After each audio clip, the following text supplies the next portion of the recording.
कमीत कमी आपण 15 टन माल धरलाय. हा. हाय असा ऍव्हरेज रेट धरला हा. तरी 4-4.5 रुपये ह्याला होते. मेडिकोचा प्रॉब्लेम लय वाढलाय. मेडिकोज म्हणजे काय माहितीये का, ते कळी निघली हा. लहानपणी पोकास निघते, एवढं होते मिडी जुळून जाते. म्हणजे जोपर्यंत तुमचं थ्रिप्स 100% कंट्रोल होत नाही हा. तोपर्यंत व्हायरसला कोणते प्रोडक्ट काम करत नाही. हा. आपण ह्यांचा प्लॉट असा आणला की आसपास बघायला प्लॉट नाही, ह्यांना आज देखील ह्यांच्याकडे शेतकरी आसपासची बघा येतील. 1 एकर शेती, दोडक्याचं 15 टनाचं उत्पन्न, किलोला 30 रुपयाचा दर. होय, ही कमाल केली आहे पंढरपूर तालुक्यातील रोपळे या गावातील आमचा तरुण शेतकरी रोहन माने या शेतकऱ्यांनी केले. रोहन मानेने आपल्या 2 एकर क्षेत्रापैकी 1 एकर क्षेत्रावरती दोडक्याची लागवड केली आणि त्या दोडक्याचं आज हार्वेस्टिंग चालू आहे. किलोला जवळपास 30 रुपयाचा दर मिळालाय. खरं तर दोडका शेती म्हणलं की असंख्य अडचणी आल्या, तसं रिस्की पीक आहे, पण अगदी कमी कालावधीमध्ये 45 ते 50 दिवसामध्ये हे चांगलं पैसे देणारं पीक आहे. परंतु ह्या दोडक्याला कशा पद्धतीनं पाण्याचं नियोजन केलं, खताचं नियोजन केलं, स्प्रेचं नियोजन केलं, ही संपूर्ण चर्चा आज आपण रोहन माने यांच्यासोबत करणारच आहोत. पण तत्पूर्वी दोडका पीक म्हणलं की सर्वात महत्त्वाचं चॅलेंज येतं ते म्हणजे व्हायरस आणि मिडीकूज. खरं तर यासाठी सुद्धा रोहन मानेने काय केलं हे त्यांच्याकडून जाणून घेणारच आहोत. पण सगळ्यात महत्त्वाचं म्हणजे आज अतिशय चांगल्या पद्धतीचं हार्वेस्टिंग चालू आहे. खरं तर दुसरं हार्वेस्टिंग आहे, अजून इथनं प्लॉट बरेच दिवस सुद्धा चालणार आहे. त्यामुळे रोहन मानेला चांगलं पैसे होणार आहेत. आपल्यासोबत स्वतः रोहन माने अगदी पूर्ण A to Z माहिती दोडक्यातली त्यांच्याकडून जाणून. खरं तर हार्वेस्टिंग चालू आहे, दर पण चांगला मिळालाय, आज दुसरा तोडा आहे. काय वाटतंय शेतकरी म्हणून, काय वाटतंय? भारी वाटतंय शेतकरी म्हणून. हा, पण कसं 2 एकर शेती आहे, 2 एकर शेतीपैकी 1 एकर ऊस आहे, दोडका लावायचं मधनं कुठनं डोक्यात आले? आपले मित्र राहुल वाडेकर हा. यांनी सांगितलं मार्गदर्शन करतो मी, लावा तुम्ही दोडका. हा, ती लावला. म्हणजे आजपर्यंत असं कधी वेलवर्गीय नाही, पीक केलं? नाही काय सध्या काय होतं पहिल्यापासून शेतामध्ये? ऊस. पहिल्यापासून 2 एकर ऊस ऊस, लावायचा. ऊस. हा, वाटलं नाही रिस्की पीक आहे, आपल्याला काय माहिती नाही ह्यात कसं उतरायचं? काय नाही वाटत. हा. राहुल वाडेकर म्हणलं काय अडचण येऊ देत नाही, हा. मार्गदर्शन करतो. धाडसच केलंय. हा, हा, काय ह्या रानात ऊसच होता? ऊसच होता. ह्याची मशागत कशी केली सुरुवातीपासून? स्वरातपासून शेणखत, परत डोस, ती हा. Basal dose. बर. हा. शेणखत किती टाकलाय? शेणखत टाकलं 2 टेलर. 2 टेलर हा, शेणखत, हा. 1 एकर शेत. हा. आणि बेसोडोस मध्ये काय काय टाकलंय? रिपील, केमियक, अमोलिप, सरपीट. ते मिक्स करून ह्याच्यामध्ये दिलं काय? हा, हा. अंतर किती सोडलंय बरं प्रामुख्याने? 6x6. 6x6. हा. झिकझॅक पद्धती लागवड आहे नाही? हा. किती म्हणजे बी लावलं का ह्याचं? काय बी लावलं. बी लावले? कोणती व्हरायटी? सॉरेट.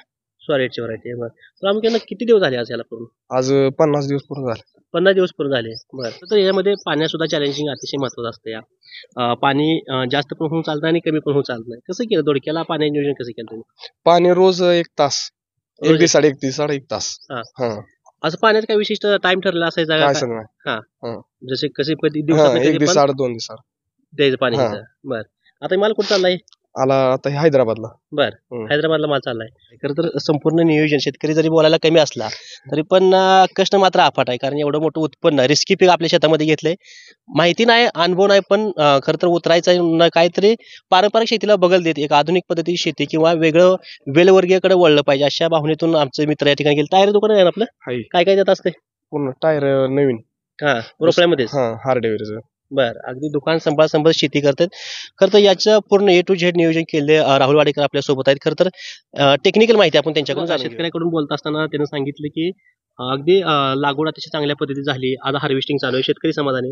पण शेतकऱ्याला प्रामुख्यानं औषधाची नावं सांगता येत नसते. शेतकऱ्याला करायची कष्ट करायची तयारी भरपूर आहे, पण औषधाची नावं माहित पण नसते आणि सांगता पण येत नसते. सांगण्यात येते की तुमच्या मार्गदर्शनाखाली संपूर्ण प्लॉट झालाय. कशा पद्धतीने नियोजन झालं, काय काय केलं? पहिल्यांदा सुरुवातीला ज्यावेळी ह्यांनी मला फोन केला, हा. साहेब दोडका लावायचं नियोजन आहे, करू का नको? म्हणले करा बिंदास. ह्यांनी म्हणले मग तुम्ही मार्गदर्शन करणार का? किती सुद्धा येणार? म्हणजे करतो मार्गदर्शन. म्हणलं लावा तुम्ही, काय अडचण नाही म्हणलं. आपण ह्यांचा प्लॉट असा आणला की आसपास बघायला प्लॉट नाही, ह्यांना आज देखील ह्यांच्याकडे शेतकरी आसपासची बघा येतील. बरोबर. पहिल्यांदा दोडक्या शेती केली आणि प्लॉट एवढा भारी आलाय, शेतकरी लोक इथे बघायपर्यंत येतील. काय काय नाही तर लोकांचे प्लॉट एवढं लहान असतानाच व्हायरस हे कुठे बुकडून जा, काय हो, ह्यातच प्लॉट बाजू त्यांचे होते. आता हे शेतकऱ्यांचे अंतर सांगितलं, हे 6x6 योग्य आहे का, काय कमी जास्त? योग्य अंतर आहे, काय नाही. 6x6 वर, कारण हे काय द्राक्षाचं फाउंडेशन नाही, ह्यांनी तारकाटीचं फाउंडेशन केलं आहे. 6x6 अंतर सफिशियंट आहे. बरोबर. सगळ्यात महत्वाचं बेसल डोस. जेवढं तुम्ही बेसल डोस चांगला टाकचाल त्या पद्धतीने उत्पन्न तुम्हाला चांगलं मिळणार आहे. शेणखत तर अतिशय महत्वाचं आहे, पण त्यासोबत काय काय वापरलं गेलं? महत्वाचं म्हणजे शेणखत एक तर कुजल्याला टाका सांगाल त्यांना मी. 100% कुजलेलं शेणखत पाहिजे. दुसरे गोष्ट बेसल डोस म्हणजे रिफिल 80 किलो प्रति एकर, त्यासोबत केमॅक 20 किलो, फर्टोजन अमोनियम सल्फेट 50 किलो आणि क्लिक एसएफ 10 किलो, त्यासोबत आपलं मार्केटचं 20-20-13 हे आपण एकत्र करून बेसल डोस केलेला आहे ह्यामध्ये. आणि महत्वाचा बेसल डोस करून सगळं रान तयार केलं, ड्रिपवर हातरून झालं सगळं, मल्चिंग टाकून झालं, तर आपण ह्यांना 2 दिवस गार पाणी दिलं, म्हणजे 2 दिवस पूर्णपणे भिजायला सांगितलं. हा, मल्चिंग पूर्ण खाल्लं, होल न मारता. याचं कारण असं की बाबा पूर्णपणे त्या आतली जमीन निर्जंतुकरण व्हावं, निर्जंतुकरण जमीन व्हासाठी आपण केलं. आणि नंतर 2 दिवसांनी ह्याला होलं पाडली जेणेकरून वाष्पीभवन होऊन हिट निघून जावे सगळे. आणि ज्यावेळेस बी लावायची तयारी झाली त्याच्या आदल्या दिवशी पूर्णपणे अजून पाणी दिलं, गारबेड केले, आणि मग बियांची टोकन केली 6 बाय 6 फूट, ते पण झिगझॅग पद्धतीने आपण लागण केली. त्याच्यानंतर पुढच्या स्प्रेचं शेड्यूल कसं होतं? नाही मुकेश, कारण का सांगा, ज्यावेळेस आपण लागण केली लोक काय करतात माहितीये का, बी लावले त्याला बी उगवून त्याला कंटिन्यू पाणी चालू असतं. तर आपण त्याला लावायच्या आधी काय सोडायचं, पाणी सोड फुल, परत पाणी उगवण्याचं पाणी देत नाही. हे आपण पहिली ताकद केली, कारण रान काळ आहे. मग ज्यावेळेस बियाची लागण केली त्यावेळेस पहिलं पाणी फुल दिलं, बी लावून झाले, परत ते 8 दिवस त्याला पाणी दिलं नाही. 100% उगवून चांगली झाली बियांची. ज्यावेळेस बी पूर्णपणे 2 पानावर उगवून आले त्यावेळेस आपण त्यांना पूर्ण निवळ पाण्याची आळवणी केली पहिली, ड्रिप न देता एक पाणी पेला आपलं सरासरी सगळं आळवणी केली. त्याचा काय परिणाम? त्याने काय होतं, हिट मेंटेन राहते. एकदम तुम्ही पाणी सोडलं का खाली मुळाला शॉक बसण्याची शक्यता असते. ते आपण बुडाकडून तेवढंच आपल्या हाताने वटलेलं. आणि परत जे नियोजन आहे ते आपण आपलं ह्युमिझॉल म्हणून येतं, जे की 500 मिली एकरी प्रमाण आहे, आणि त्यासोबत 30-10 एकरी आपण 2 किलो ह्या प्रमाणात पहिली आळवणी केली. ज्याने काय होतं, मुळी चांगली फुटेल आणि वाढ पण चांगली केली फास्ट. कारण त्यामध्ये 30-10 मध्ये कसं आहे, बोरान येतं 0.5%, आणि स्टेम पण त्यामुळे बोरानामुळे मोठं होतं. परत पुढची जी आळवणी आहे 3 दिवसाचा गॅप टाकून पुढची आळवणी, त्यामध्ये आपण ट्रायवेल्ट, हार्जेनियम, पॉसिडॉन आणि बायोफेन्स. त्यामध्ये काय होतं माहिती का, जे काय तुमची बुरशी असेल ती बुरशी मरते. हार्जेनियममुळे तुमचा जर नेमॅटोड असेल तर तो पण कव्हर होतो. आणि दुसरी गोष्ट, बायोफेन्स मध्ये वर्टिसिलियम बिव्हरिया मेट्रिझम असल्यामुळे हुमणी, वाळवीचा जो काय प्रादुर्भाव आहे तो पण 100% कमी होतो. त्यामुळे त्याची आपण आळवणी घेतली 1 किलो प्रति एकर, म्हणजे बॅरलसाठी 200 लिटर पाणी. परत 3 दिवसाचा गॅप टाकून आपण त्यामध्ये निमारेस्ट आणि ह्युमिकॉट, म्हणजे जे काय लहान असतानाच त्याला निमाटोडचा प्रादुर्भाव पुढे वाढू नये त्यासाठी आपण एकरी 2 लिटर निमारेस्ट आणि त्यासोबत ह्युमिकॉट 500 ग्राम एकरी ह्या प्रमाणात आपण ह्याची आळवणी केली. आता प्लॉट मध्ये बघितलं कुठंच निमॅटोडचं प्रमाण काय अजिबात नाही, कारण प्लॉट बघताच कळते की खाली निमॅटोड नाही, कारण तेवढी कॅनोपी जबरदस्त प्लॉट मध्ये. आणि चौथी जी आळवणी आहे त्यामध्ये आपण मिक्सोजन आणि मायक्रोपस, जे काही एनपीके कन्सोर्शिया आहे, जे काही तुमचं जे काय आपण घातलंय तेवर आपटेक करून मिळलं पाहिजे, त्यासाठी मिक्सोजन आणि मायक्रोपसची आळवणी केली. आणि फवारणी जर तुम्ही बघायला गेला कालांतराने त्यावेळेस फवारणी पण चालू होती. साधारणतः 4थं पान बाहेर पडल्याशिवाय आपण फवारणी करायला रिकमेंड करत नाही. 4थं पान बाहेर पडल्याशिवाय लावल्यापासून किती दिवसात? लावल्यापासून साधारणतः बी लावल्यापासून म्हणताय का तुम्ही, बी लावल्यापासून 8 दिवस, म्हणजे 8 दिवस उगवले गेले आणि तिथून पुढे 8 दिवस, म्हणजे साधारणतः 5 दिवस झाला. 10 ते 12 दिवसांनी पहिली फवारणी देतो आपण. लावल्यापासून 10 दिवसापर्यंत कोणती स्प्रे नाही? काय नाही. तिथून पुढे पहिली फवारणी आपण त्यावेळेस आपण जे काही मार्केटला उपलब्ध असलेले औषध, थ्रिप्स औषध असतील, जे की जसं की फॉर एक्झाम्पल बायोटिन्स्टिन असेल किंवा निमतेल, हे आपण ती पहिली फवारणी देतो. बायोटिन्स्टिन, निमतेल, बायोस्टिन हे आपण पहिली फवारणी, जेणेकरून का तर पानावर बायोस्टिनमुळे पानं फ्रेशनेस येते, चकाकी राहते, फंगल अटॅक असेल तो पण कमी होतो, आणि बायोटिन्स्टिनमुळे थ्रिप्स पण कव्हर होतं. परत दुसरी जी फवारणी असते त्यावेळेस आपण त्या फवारणीमध्ये त्यांना व्हायरससाठी रेकमेंड करतो.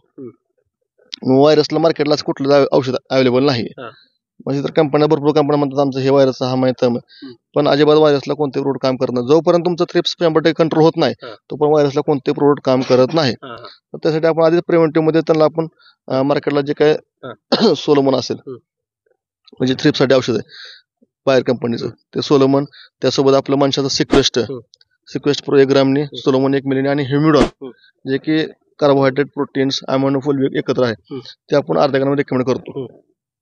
ह्याने काय होतं, सोलोमन थ्रिप्स कव्हर होतं, आणि सिक्वेस्ट आणि ह्युमिडॉनमुळे आहे ना झाडाला बूस्ट होतं, झाडामध्ये ताकद येते. त्यामुळे झाडात ताकद असेल तर ऑटोमॅटिकली ते व्हायरसला बळी पडणार नाही, 100% खरं आहे. आता जे सगळे औषध सांगत आलाय ते सगळे जैविक मध्ये का कसे म्हणजे? 100% जैविक नाही आणि 100% केमिकल नाही.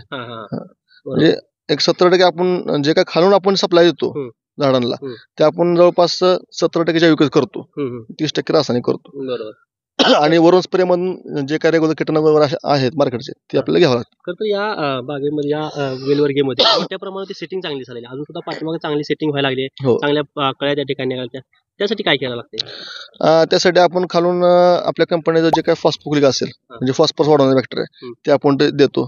त्यासोबत जे आपले कस्टमर ग्रेड आहे 10-30-10 विट्रेस एलिमेंट ते आपण देतो एकरी 5 किलो ह्या प्रमाणात. त्यामुळे काय होतं कंटिन्यू सेटिंग राहतं मालाला, प्लॉटला कंटिन्यू सेटिंग राहतं आणि फॉस्फोक्लिक दिल्यामुळे फॉस्फरस आपटे पण चांगलं राहतं. त्यामुळे ऑटोमॅटिक कळी बाहेर फेकतं. बरोबर. आणि दुसरी जी ग्रेड आहे ते 15-35 ते आपण रेग्युलर देतो आलटू पालटून. का तर फुगवण आणि माल तोडला का त्याला खायला खायचं पाहिजे, बरोबर. नत्र पण गेलं पाहिजे.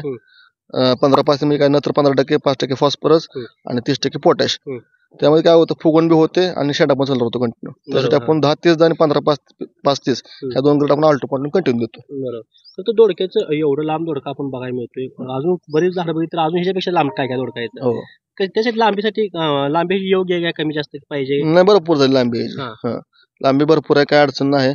आणि महत्वाचं म्हणजे काय सांगू, हे सगळं न्यूट्रंट आपटे चांगलं असल्यामुळे जे काय आपण खाली जेवण देतोय मिक्सोजन आपलं असेल मायक्रोबस असेल त्यामुळे आपटे चांगलं होत असल्यामुळे ही लांबी दिसते तुम्हाला. बरोबर. वरण आपण तरी पण ह्याला मालाला कडकपणा यावा किंवा शायनिंग चाका घ्यावा त्यासाठी आपण झिंक स्टार जे की 49% आपला झिंक ऑक्साईड मधलं आणि मॅपासोल जे की पोटॅशियम मॅग्नेशियम सल्फेट हे आपण कंटिन्यू स्प्रे घेतोय. बरोबर. त्याला काही विशेष हंगामध्ये लावलं पाहिजे का कोणत्या पण हंगामध्ये चालतंय?